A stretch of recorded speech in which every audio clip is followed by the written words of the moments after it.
നമസ്കാരം. പുതിയൊരു വീഡിയോയിലേക്ക് എല്ലാവർക്കും ഒരിക്കൽ കൂടി സ്വാഗതം. മാർച്ച് 3-ാം തീയതി ചൊവ്വാഴ്ച സംഭവിക്കുന്ന പൂർണ്ണ ചന്ദ്രഗ്രഹണത്തിന് ശേഷം ഇനി പറയുന്ന 4 രാശിക്കാർക്ക് ആപത്തുകൾ സംഭവിക്കുന്നതാണ്. അതുകൊണ്ട് തന്നെ ഇനി പറയുന്ന 4 രാശിക്കാർ വളരെയധികം ശ്രദ്ധയോടുകൂടി ഇരിക്കേണ്ടതാണ്. അതിനാൽ നിങ്ങളുടെ രാശി ഈ പറയുന്നതിലുണ്ടോ എന്ന് നിർബന്ധമായും നിങ്ങൾ ഉറപ്പുവരുത്തേണ്ടതാണ്. ചന്ദ്രഗ്രഹണം ദൃശ്യമാകുന്നതോടുകൂടി ഈ 4 രാശിക്കാർക്കും ആരോഗ്യപരമായും സാമ്പത്തികപരമായും വലിയ വെല്ലുവിളികൾ വന്നു ചേരുന്നതാണ്.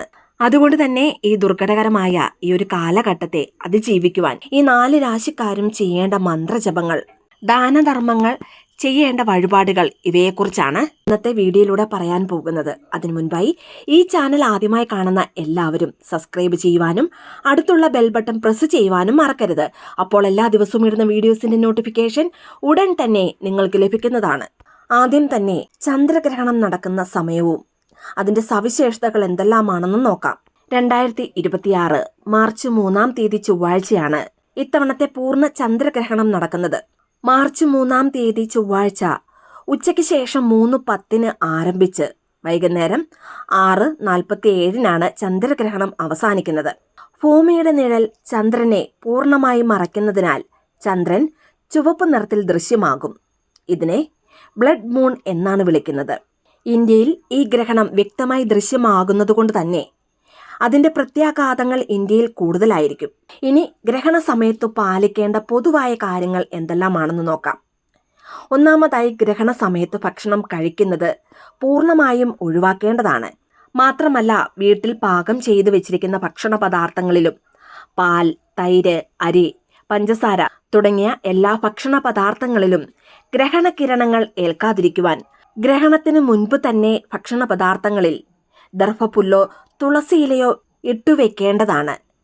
ഇനി ഗ്രഹണത്തിന് മുൻപ് പാകം ചെയ്ത ഭക്ഷണങ്ങൾ ഗ്രഹണശേഷം ഒഴിവാക്കുന്നതാണ് ഏറ്റവും നല്ലത്. എന്നാൽ ദർഭപുല്ലോ അല്ലെങ്കിൽ തുളസിയിലയോ ഇട്ട ഭക്ഷണം കഴിക്കുന്നതിലും തെറ്റില്ല. ഗ്രഹണ സമയത്ത് ഗർഭിണികൾ വളരെയധികം ജാഗ്രത പാലിക്കേണ്ടതാണ്. ഈ ഒരു സമയത്ത് ഗർഭിണികൾ വീടിന് പുറത്തിറങ്ങരുത്. മാത്രമല്ല, കത്രിക, കത്തി, സൂചി തുടങ്ങിയ മൂർച്ചയുള്ള വസ്തുക്കൾ ഉപയോഗിക്കുന്നത് ഒഴിവാക്കേണ്ടതാണ്. അല്ലാത്ത പക്ഷം ജനിക്കാനിരിക്കുന്ന കുട്ടിക്ക് ഏതെങ്കിലും തരത്തിലുള്ള വൈകല്യങ്ങൾ ഉണ്ടാകുവാൻ ഇത് കാരണമാകുന്നതാണ്. ഇനി ഗ്രഹണ സമയത്ത് ഇന്ത്യയിലെ പ്രധാനപ്പെട്ട ക്ഷേത്രങ്ങളെല്ലാം അടച്ചിടുന്നതാണ്. ഗ്രഹണശേഷം ശുദ്ധി വരുത്തിയതിനു ശേഷം മാത്രമേ ഭക്തർക്ക് ക്ഷേത്രത്തിൽ പ്രവേശനം അനുവദിക്കൂ. ഗ്രഹണം നടക്കുന്ന ആ ഒരു സമയത്ത് നിങ്ങൾ എവിടെയാണെങ്കിലും ആ ഒരു സമയം ഓം നമഃശിവായ അല്ലെങ്കിൽ വിഷ്ണു സഹസ്രനാമം ജപിക്കുന്നത് വളരെ നല്ലതാണ്. ഇത് ചൊല്ലുന്നതിലൂടെ നെഗറ്റീവ് ഊർജത്തിൽ നിന്നും സംരക്ഷണം ലഭിക്കുന്നതാണ്. മാത്രമല്ല, മറ്റുള്ള ദിവസങ്ങളിൽ അല്ലെങ്കിൽ മറ്റുള്ള സമയത്ത് ഇത് ചൊല്ലുന്നതിനേക്കാളും ഈ ചന്ദ്രഗ്രഹണ സമയത്ത് ഇത് ചൊല്ലിയാൽ ഇരട്ടി ഫലം ലഭിക്കുന്നതുമാണ്. ഇനി ഇത്തവണത്തെ ഈ ചന്ദ്രഗ്രഹണത്തിലൂടെ 4 രാശിക്കാരെ അത് ഗുരുതരമായി ബാധിക്കുകയും 6 മാസത്തോളം ഇതിന്റെ സ്വാധീനം നിലനിൽക്കുന്നതുമാണ്.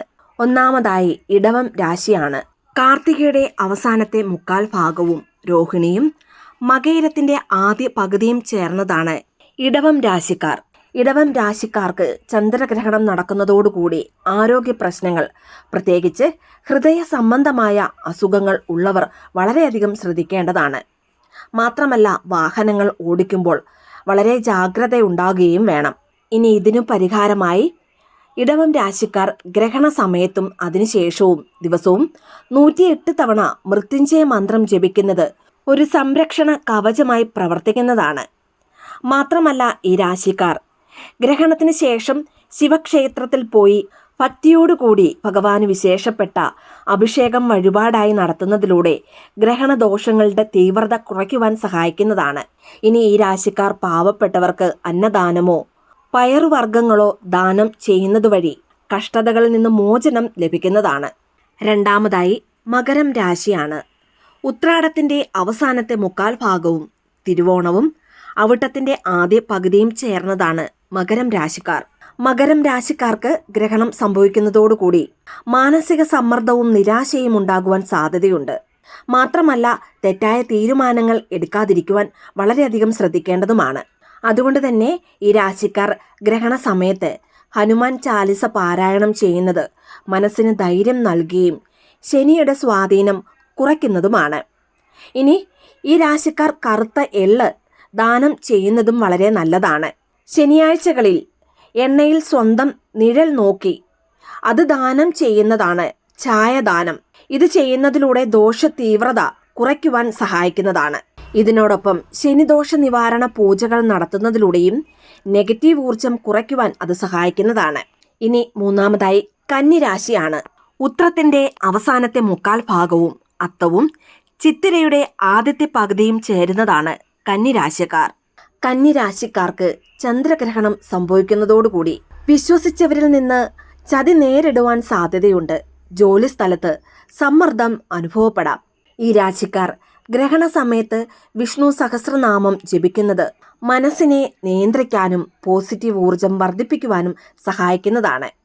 ഇനി കന്യരാശിയുടെ അധിപൻ ബുധനായതിനാൽ ബുധന് പ്രിയപ്പെട്ട പച്ച വസ്ത്രങ്ങളോ പച്ചപ്പയറോ പാവപ്പെട്ടവർക്ക് ദാനം ചെയ്യുന്നത് ഗ്രഹദോഷം കുറയ്ക്കുവാൻ സഹായിക്കുന്നതാണ്.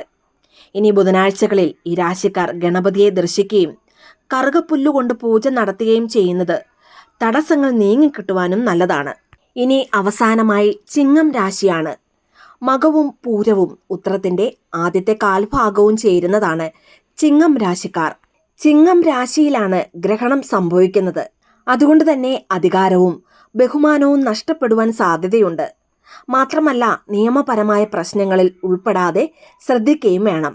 ചിങ്ങം രാശിക്കാർ ഗ്രഹണത്തിന് ശേഷം ദിവസവും ആദിത്യ ഹൃദയം പാരായണം ചെയ്യുന്നത് സൂര്യഭഗവാന്റെ അനുഗ്രഹം ലഭിക്കുവാനും നെഗറ്റീവ് ചിന്തകൾ മാറിക്കിട്ടുവാനും സഹായിക്കുന്നതാണ്. ഇനി ഗ്രഹണ സമയത്ത് സൂര്യരശ്മികൾ ശരീരത്തിൽ ഏൽക്കാതിരിക്കുവാൻ ഇവർ വീട്ടിൽ തന്നെ ഇരിക്കുവാൻ ശ്രദ്ധിക്കേണ്ടതാണ്. ഇനി പശുക്കൾക്ക് ശർക്കരയോ പുല്ലോ നൽകുന്നതിലൂടെ വലിയ പുണ്യഫലം ലഭിക്കുന്നതാണ്.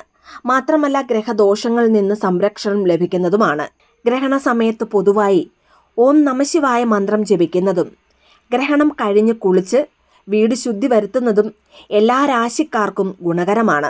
അതുകൊണ്ട് തന്നെ ഗ്രഹണം പൂർണ്ണമായും വിട്ടൊഴിയുന്ന സമയമായ വൈകുന്നേരം 6:47 ശേഷം എല്ലാവരും കുളിച്ച് ശുദ്ധി വരുത്തേണ്ടതാണ്. മാത്രമല്ല കുളി കഴിഞ്ഞാലുടൻ വീടും പൂജാമുറിയും വൃത്തിയാക്കേണ്ടതുമാണ്. ഗ്രഹണ സമയത്തെ നെഗറ്റീവ് ഊർജം നീക്കം ചെയ്യുവാൻ ഇത് വളരെ അത്യാവശ്യമാണ്. വീടും ശരീരവും ശുദ്ധിയാക്കിയതിനു ശേഷം മാത്രമേ പുതുതായി ഭക്ഷണം പാകം ചെയ്യുവാൻ പാടുള്ളൂ. ഈ ശുദ്ധി കർമ്മങ്ങൾ പാലിക്കുന്നതിലൂടെ ഗ്രഹണ സമയത്തുണ്ടാകുന്ന ദോഷകരമായ കിരണങ്ങളിൽ നിന്നും നെഗറ്റീവ് ഊർജത്തിൽ നിന്നും സംരക്ഷണം ലഭിക്കുന്നതാണ്. ഈ പറഞ്ഞ 4 രാശിക്കാർക്കും ഗ്രഹണത്തിന് ശേഷം വരുന്നത് കഠിനമായ കാലമാണെങ്കിലും ചില കാര്യങ്ങൾ ചെയ്യുന്നതിലൂടെ എല്ലാവർക്കും ഗുണകരവും പുണ്യദായകവുമാണ്. ഗ്രഹണം ദൃശ്യമാകുന്ന ആ 37 മിനിറ്റ് സമയവും ദൈവസ്മരണയിലും ജപങ്ങളിലും മുഴുകുന്നത് അളവറ്റ പുണ്യഫലങ്ങൾ നൽകുന്നതാണ്. ഗ്രഹണ സമയത്ത് ഓം നമഃശിവായ മന്ത്രവും അല്ലെങ്കിൽ വിഷ്ണു സഹസ്രനാമമോ ജപിക്കുന്നതിലൂടെ വ്യക്തിക്ക് ചുറ്റും ഒരു സുരക്ഷാ വലയം ലഭിക്കുന്നതാണ്. ഇനി കഷ്ടതകൾ അനുഭവിക്കുന്ന രാശിക്കാർ നിർദ്ദേശിക്കപ്പെട്ട പരിഹാരങ്ങൾ, അതായത് മന്ത്രജപമാണെങ്കിലും ദാനമാണെങ്കിലും അത് കൃത്യമായി ചെയ്താൽ അവരുടെ ജീവിതത്തിൽ വീണ്ടും പ്രകാശം വരുന്നതാണ്. അതായത് ദുരിതങ്ങൾ മാറി രാജയോഗം വരെ വന്നു ചേരുവാനുള്ള സാധ്യതയുണ്ട്. ഈ പറഞ്ഞ കാര്യങ്ങൾ കൃത്യമായി ചെയ്യുന്നതിലൂടെ 100 കോടി കൊടുത്താൽ പോലും ഈ 4 രാശിക്കാരുടെ ഭാഗ്യത്തെ തടയുവാൻ ആർക്കും സാധിക്കുകയുമില്ല. ചുരുക്കി പറഞ്ഞാൽ ഗ്രഹണം സ്വാഭാവികമായി ഗുണകരമല്ലെങ്കിലും ആ സമയത്തെ പ്രാർത്ഥനകളും ഗ്രഹണശേഷമുള്ള ദാനധർമ്മങ്ങളും വഴി പോസിറ്റീവ് ഊർജം നേടുവാൻ കഴിയുന്നതാണ്. എല്ലാവർക്കും ജഗതീശ്വരൻ്റെ അനുഗ്രഹമുണ്ടാകട്ടെ എന്ന് പ്രാർത്ഥിക്കുന്നു. വീഡിയോ ഇഷ്ടമായി ലൈക്ക് ചെയ്യാനും മറ്റുള്ളവരിലേക്ക് ഈ വീഡിയോ ഷെയർ ചെയ്ത് കൊടുക്കുവാനും മറക്കരുത്.